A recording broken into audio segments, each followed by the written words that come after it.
والعصر إن الإنسان لفي خسر إلا الذين آمنوا وعملوا الصالحات وتواصوا بالحق وتواصوا بالصبر.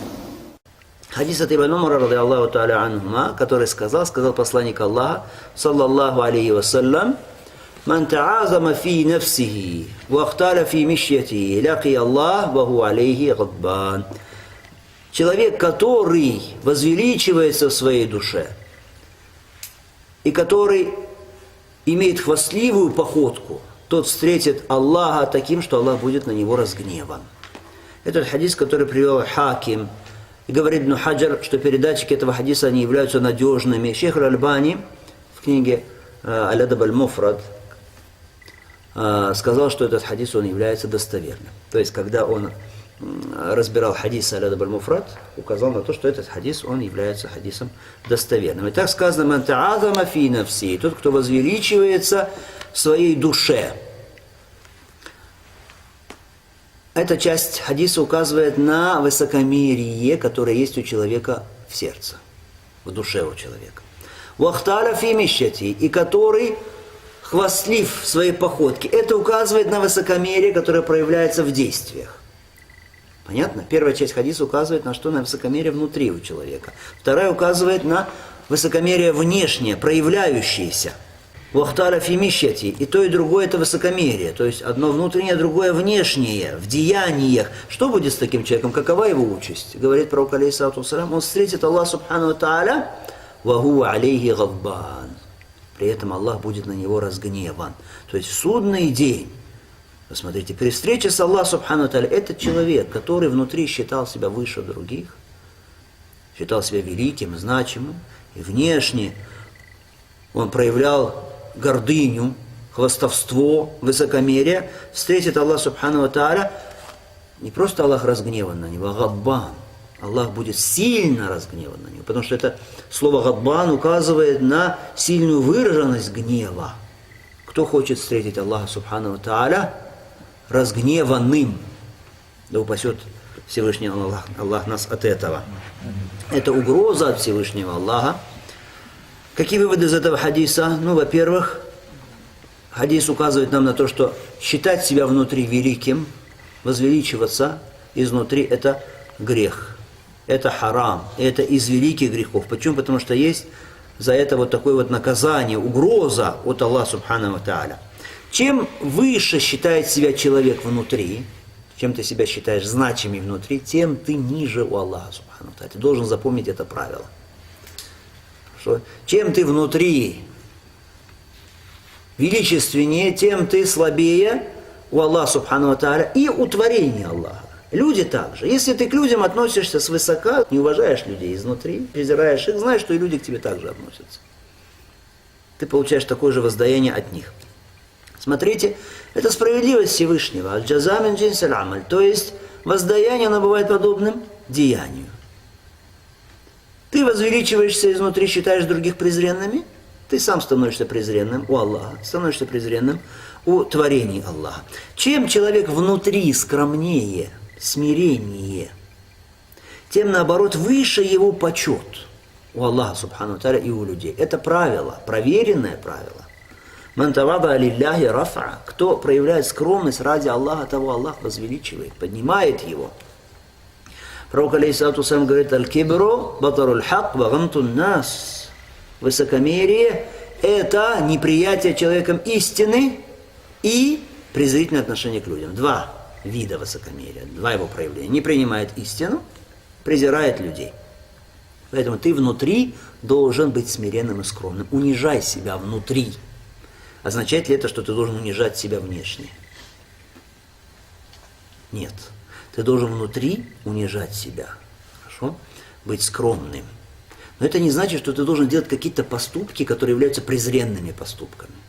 Таким образом обрекая себя на унижение, на презрение со стороны всех. Нет. Чтобы так кто-то не понял. Какие выводы из этого хадиса?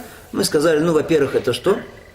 Недопустимость самовозвеличивания человека изнутри, в сердце. Второй вывод – это запрещенность горделивой, хвастливой походки. Да, это тоже бич, это тоже проблема и беда, которая есть у многих мусульман. Если посмотришь на походку многих людей, просто диву даешься. Как человек может так ходить по земле Аллаха?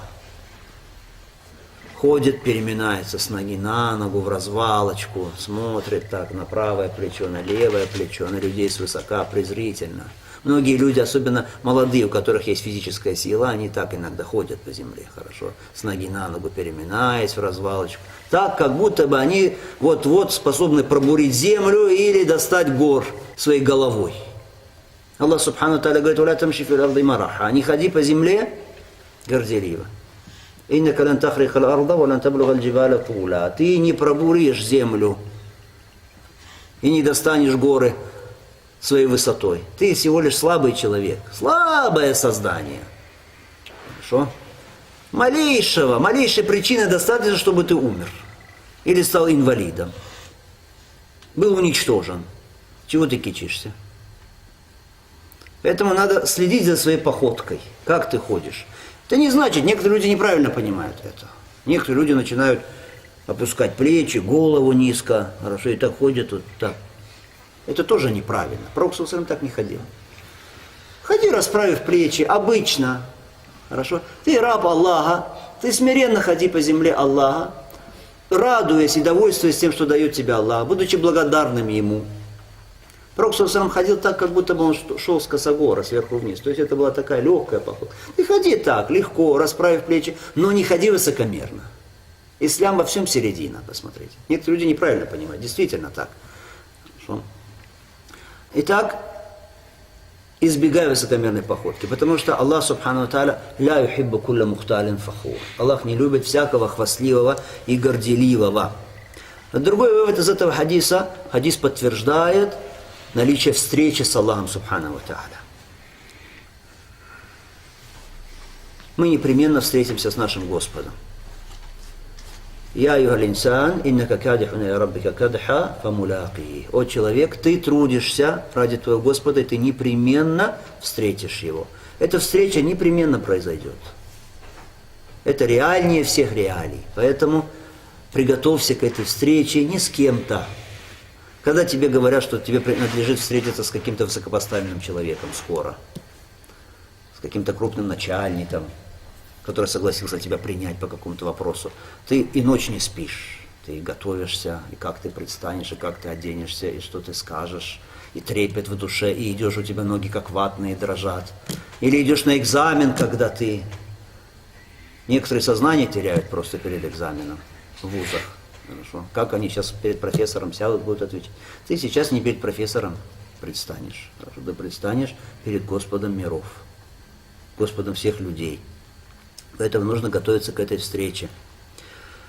Другой вывод из этого хадиса – это подтверждение наличия Аллаха Субхану ва Тааля такого атрибута, как гнев, сообразно величию Аллаха Субхану ва Тааля. Некоторые люди не верят в этот атрибут. Говорят: нет, под гневом не подразумевается гнев. Под гневом подразумевается то, что Аллах наказывает, Его воля к наказанию, отмщению. Почему они так говорят? Они не могут отрицать эти тексты, потому что текстов, указывающих на гнев Аллаха, их много, аяты, хадисы, не могут отрицать. Если они будут их отрицать, то это будет что? Куфр, это будет неверие. Поэтому они прибегают к другому способу. К какому? Искажение, какое-то толкование. Они говорят: гнев – это отмщение со стороны Аллаха Субхану Тааля, Его воля к отмщению за грехи. Мы скажем, отмщение – это отмщение, гнев – это гнев. Отмщение – это уже плод чего? Плод гнева. И доказательство: Аллах Субхану Тааля говорит в Коране: «Фалямма асафуна антакамна минхум». Когда они нас прогневили, мы отмстили им.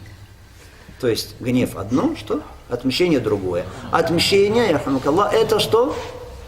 Это итог уже, результат гнева. Хорошо?